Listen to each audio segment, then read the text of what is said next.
Hello everyone, this is Satpal and you are watching option seller. और देखिए अप्रैल की expiry हो चुकी है और ये मंथ काफ़ी वोलेटाइल था। ट्रेडर्स को काफ़ी लॉस हुआ इस मंथ में क्योंकि मार्केट काफ़ी वोलेटाइल था। हर रोज़ मार्केट में 200-300 पॉइंट का गैप अप गैप डाउन, इसी तरह से मतलब मार्केट कोई रेंज में नहीं था। मार्केट या तो ऊपर जा रहा था या नीचे जा रहा था और बड़े गैप अप गैप डाउन हो रहे थे और इंट्राडे में मार्केट काफ़ी वोलेटाइल था। तो देखिए ऐसे मार्केट में जो इंट्राडे ट्रेडर्स हैं उनके लिए एक नाइटमेयर होता है। इस तरह के मार्केट में उनको लॉसेज होते हैं।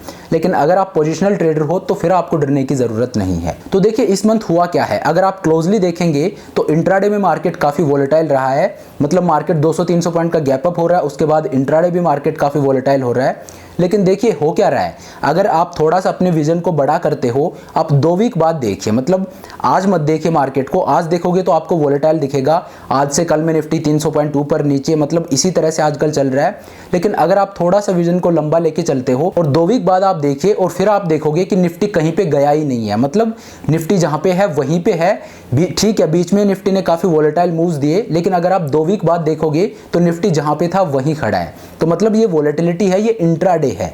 अगर आप थोड़ा लंबा टाइम लेके चलते हैं तो फिर निफ्टी कहीं भी नहीं जा रहा है, वहीं पे घूम फिर के, ठीक है, ये स्विंग जो है ये वाइल्ड है, लेकिन जहां पे है निफ्टी 2 वीक बाद भी वहीं पे खड़ा है। तो कहने का मतलब निफ्टी इंट्राडे में वोलेटाइल है। वैसे अगर आप देखोगे तो निफ्टी कहीं भी नहीं गया है। वाइल्ड स्विंग तो दिए हैं लेकिन वापस निफ्टी घूम के वहीं पे आ गया जहां पे पहले था। तो ऐसे में क्या होगा, जो इंट्राडे ट्रेडर्स हैं उनको तो बिल्कुल लॉसेज होंगे, लेकिन जो पोजिशनल ट्रेडर हैं उनको इसमें घबराने की जरूरत नहीं है। उनके लिए तो एक बहुत अच्छा सेटअप है। तो देखिए अप्रैल मंथ काफी वोलेटाइल रहा और ट्रेडर्स को काफी लॉसेज हुए हैं। लेकिन अगर मैं आपको बताऊं कि ऑप्शन सेलर के लिए ये मंथ बहुत अच्छा था अगर आप पोजिशनल ऑप्शन सेलिंग करते हैं तो। और उसका रीजन क्या है कि एक तो मार्केट कहीं भी नहीं गया है। देखिए अगर कोई पोजिशनल कोई मंथली ऑप्शंस में खेल रहा है या 4 मंथ ऑप्शंस में खेल रहा है तो उसके लिए ये मंथ बहुत ही अच्छा रहा है। क्यों? उसका रीजन ये है कि मार्केट कहीं भी नहीं गया, वहीं पे थोड़े से वाइल्ड स्विंग देके और जहां पे था वहीं की वहीं मार्केट है। और दूसरी बात, ऑप्शन सेलर को क्या चाहिए? वोलेटिलिटी। अगर वोलेटिलिटी ज्यादा होगी तो ऑप्शन के प्रीमियम इन्फ्लेटेड रहेंगे, प्रीमियम महंगे होंगे, लुक्रेटिव होंगे। तो देखिए इस मंथ में वोलेटिलिटी अच्छी खासी थी। तो कहने का मतलब मार्केट जहां पे था वहीं पे रहा, मार्केट कहीं गया भी नहीं लॉन्ग टर्म में। और दूसरी बात, वोलेटिलिटी भी अच्छी थी, मतलब अच्छे प्रीमियम्स भी मिल रहे हैं। अगर आप एक ऑप्शन सेलर हो तो आपको दूर के स्ट्राइक्स में अच्छा प्रीमियम मिल रहा है, आप उसको बेच के और चल सकते हो लॉन्ग टर्म के ऑप्शंस में भी। तो मार्केट में वोलेटिलिटी अच्छी थी और मार्केट कहीं गया भी नहीं। तो ऑप्शन सेलर के लिए इससे अच्छा सेटअप नहीं हो सकता। तो ये मंथ जो है ये ऑप्शन सेलर्स के लिए बहुत अच्छा है अगर आप पोजिशनल ऑप्शन सेलिंग करते हो। तो अगर आप इंट्राडे में खेलते हो तो फिर इस मंथ में आपको अच्छे खासे लॉसेज हुए होंगे क्योंकि मार्केट बहुत ज्यादा वोलेटाइल है इंट्राडे में। तो अब बात कर लेते हैं कि मार्केट इतना वोलेटाइल है क्यों, रीजन क्या है। तो देखिए पूरी जो वोलेटिलिटी है ये पूरी की पूरी इंपोर्टेड है और इसका रीजन क्या है, इसके 3-4 मेजर रीजंस हैं। देखिए रशिया और यूक्रेन का जो वॉर है उसका मार्केट पे कोई असर नहीं पड़ रहा है, वो फैक्टर इन हो चुका है पूरी तरह से। तो अब ये वोलेटिलिटी क्यों आई है, इसका सबसे बड़ा रीजन है चाइना। देखिए इस महीने की वोलेटिलिटी के पीछे चाइना का हाथ है। चाइना हर जगह बीच में रहता है, दुनिया परेशान है चाइना से पिछले 2-3 साल से।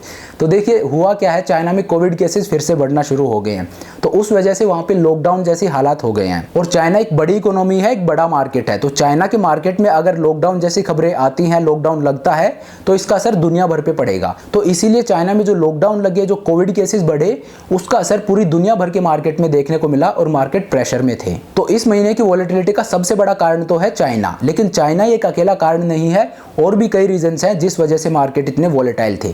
दूसरा रीजन है फेड की मीटिंग। देखिए जो मई मंथ है, अब ये जो आने वाला मंथ है मई, इसके फर्स्ट वीक में फेड की मीटिंग है और इस मीटिंग में इंटरेस्ट रेट्स का बढ़ना तय है। लेकिन मुझे नहीं लगता कि फेड मीटिंग को लेकर मार्केट बहुत ज्यादा रिएक्ट करेगा, क्योंकि फेड के चेयरमैन की स्टेटमेंट के बाद ये क्लियर हो गया है कि फेड 50 बेसिस पॉइंट से इंटरेस्ट रेट्स को बढ़ाएगा। तो उसको मार्केट ने फैक्टर इन कर लिया है। डाउ फ्यूचर में काफी अच्छी खासी गिरावट आ चुकी है, तो मुझे नहीं लगता उसको लेकर मार्केट बहुत ज्यादा रिएक्ट करेगा। लेकिन फिर भी हमको थोड़ा अलर्ट रहना चाहिए। लेकिन फेड मीटिंग से भी बड़ी जो चिंता है, जिस वजह से फेड को भी इंटरेस्ट रेट बढ़ाने पड़ रहे हैं, वो है यूएस में इन्फ्लेशन रेट। देखिए यूएस में इन्फ्लेशन रेट अपने कई डिकेड्स के हाई पे चल रहा है और इसीलिए इंटरेस्ट रेट्स को एग्रेसिवली बढ़ाना पड़ेगा फेड को। उसके अलावा कोई और चारा है नहीं, क्योंकि यूएस में इन्फ्लेशन रेट 1980s के बाद से सबसे हाई रेट पे चल रहा है। बहुत ज्यादा इन्फ्लेशन रेट हो रखा है यूएस में। और उसका रीजन क्या है, कोविड की वजह से फेड ने इंटरेस्ट रेट्स को काफी कम कर दिया था, काफी घटा दिया था इकोनॉमी को बूस्ट करने के लिए। और उस वजह से क्या हुआ, इन्फ्लेशन रेट बढ़ने लग गया। जब इंटरेस्ट रेट कम होते हैं तो इन्फ्लेशन रेट बढ़ने लग जाता है। इन्फ्लेशन रेट और इंटरेस्ट रेट के बीच क्या रिलेशन होता है, अगर आपको ये समझना है तो ये ऊपर मैंने लिंक दे दिया है। इस वीडियो में मैंने पूरा एक्सप्लेन किया है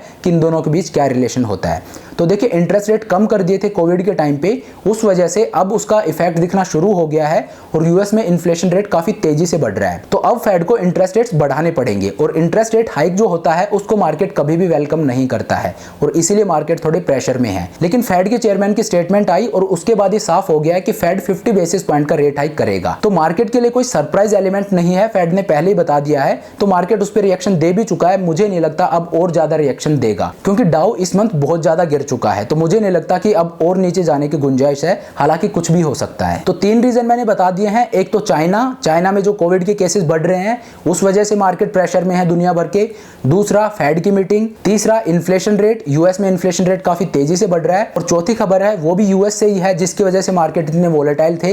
देखिए यूएस में जो बड़ी बड़ी कंपनियां हैं उनके रिजल्ट्स आए हैं इस मंथ, तो इस वजह से मार्केट इतने वोलेटाइल थे क्योंकि जितनी भी बड़ी कंपनियां थी मोस्ट ऑफ द कंपनीज के रिजल्ट्स आए थे और उसका रिएक्शन मार्केट ने दिया है। और यूएस में जो कंपनियां हैं उनका मार्केट कैप बहुत ज्यादा है, मतलब वो मार्केट को हिलाने का पूरा मादा रखती हैं। तो इस वजह से कंपनियों ने जो रिजल्ट पोस्ट किए हैं उन पे मार्केट ने रिएक्शन दिया है और इसी वजह से यूएस के मार्केट जो थे वो वोलेटाइल थे। और यूएस के मार्केट जो कि वर्ल्ड इकोनॉमी का इंजन बोला जाता है उसको फॉलो करते हैं दुनिया भर के मार्केट इंक्लूडिंग हमारा मार्केट।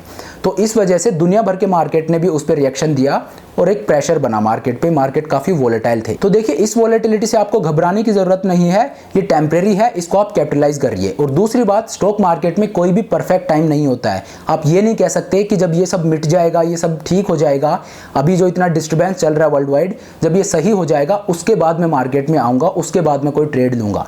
अगर आप ऐसे करेंगे तो आप वेट करते ही रह जाओगे क्योंकि मार्केट में कोई भी परफेक्ट टाइम नहीं होता है। देखिए रशिया यूक्रेन चला था, वो अब खत्म हो चुका है। अगर आपने उस टाइम पे सोचा था कि जब ये खत्म होगा तब मैं कुछ करूंगा, तो अब देखिए फेड मीटिंग आ गई, चाइना में कोविड केसेस बढ़ने लग गए, उसके बाद क्या होगा, रशिया यूक्रेन खत्म हो जाएगा, उसके बाद चाइना ताइवान शुरू हो जाएगा, चाइना ताइवान खत्म होगा, उसके बाद इंडिया चाइना आ जाएगा, उसके बाद कोई इलेक्शन आ जाएगा। तो मार्केट में कोई भी परफेक्ट टाइम नहीं होता है, इवेंट्स आते रहेंगे जो मार्केट को इफेक्ट करेंगे। तो आप अगर ये सोच के बैठ जाओगे कि जब ये सब कुछ खत्म हो जाएगा, जब एकदम स्मूथ होगा, जब कोई भी इवेंट नहीं होगा, उस टाइम पे मैं मार्केट में आऊंगा, तो ऐसा कभी भी नहीं होने वाला है।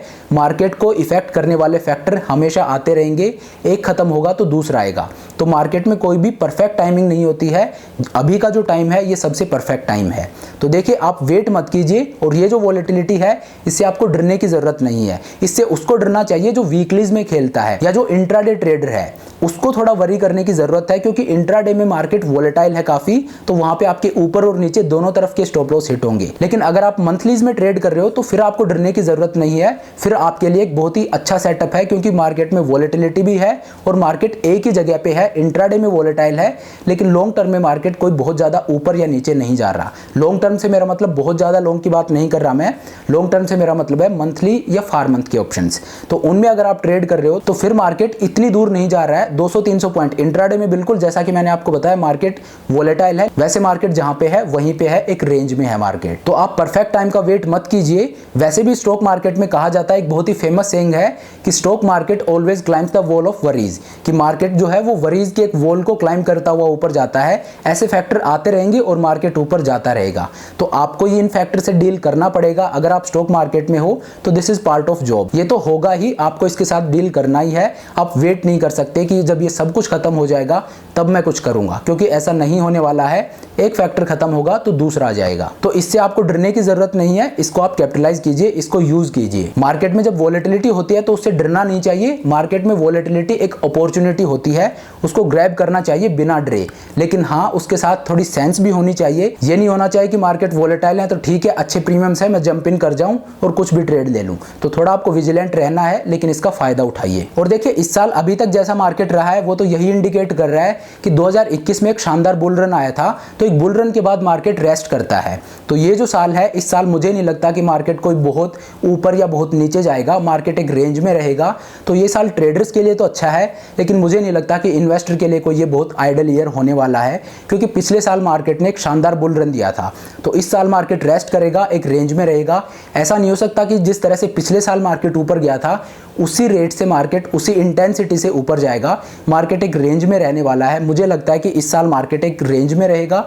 ट्रेडर्स के लिए एक आइडल ईयर होने वाला है, लेकिन इन्वेस्टर के लिए ये कोई बहुत अच्छा साल नहीं है, क्योंकि मुझे नहीं लगता कि मार्केट बहुत ऊपर या नीचे जाएगा। मार्केट एक रेंज में रहने वाला है। हालांकि मैं गलत हो सकता हूं, मार्केट सबसे ऊपर है, मार्केट किसी को भी रॉन्ग प्रूव कर सकता है। ये सिर्फ मेरा एनालिसिस है। मुझे ऐसे लगता है कि ये साल ट्रेडर्स के लिए अच्छा है, इन्वेस्टर्स के लिए नहीं। तो देखिए इस मंथ मार्केट क्यों इतना वोलेटाइल था, वो फैक्टर्स मैंने आपको बताए। और अब अगर आगे की बात करें कि अब आगे क्या हो सकता है, तो अगले वीक फेड की मीटिंग है, ये एक इवेंट है, तो हमको थोड़ा अलर्ट रहना है। लेकिन मुझे नहीं लगता कि फेड मीटिंग पे मार्केट बहुत ज्यादा रिएक्शन देगा, क्योंकि पिछली जो फेड की मीट हुई थी उसी में साफ हो गया था कि अगली फेड मीटिंग में और इंटरेस्ट रेट हाइक्स होंगे। और अब फेड के चेयरमैन की स्टेटमेंट के बाद ये साफ हो गया है कि 50 बेसिस पॉइंट का इंटरेस्ट रेट हाइक होगा। तो मार्केट उसको फैक्टर इन कर चुका है। मुझे नहीं लगता मार्केट उस पर बहुत ज्यादा रिएक्शन देगा, लेकिन फिर भी एक इवेंट है, तो आप थोड़ा अलर्ट रहिए, रेस्पेक्ट द इवेंट, और आप अपनी पोजीशन को लाइट रखिए। बहुत ज्यादा हैवी पोजीशंस के साथ आप ट्रेड मत कीजिए, क्योंकि मार्केट कभी भी सरप्राइज कर सकता है। तो चलिए ये एक छोटा सा वीडियो मैंने बनाया। मुझे लगा कि अप्रैल की एक्सपायरी हो चुकी है, तो इस मंथ मार्केट इतने वोलेटाइल थे, तो क्यों थे, उन फैक्टर्स को हम डिस्कस करें। तो ये थे वो फैक्टर जिनकी वजह से इस मंथ मार्केट इतना वोलेटाइल था, और एक इवेंट जस्ट हमारे सामने खड़ा है, तो उसको लेकर हमें थोड़ा अलर्ट रहना है, अपनी पोजीशंस को लाइट रखना है।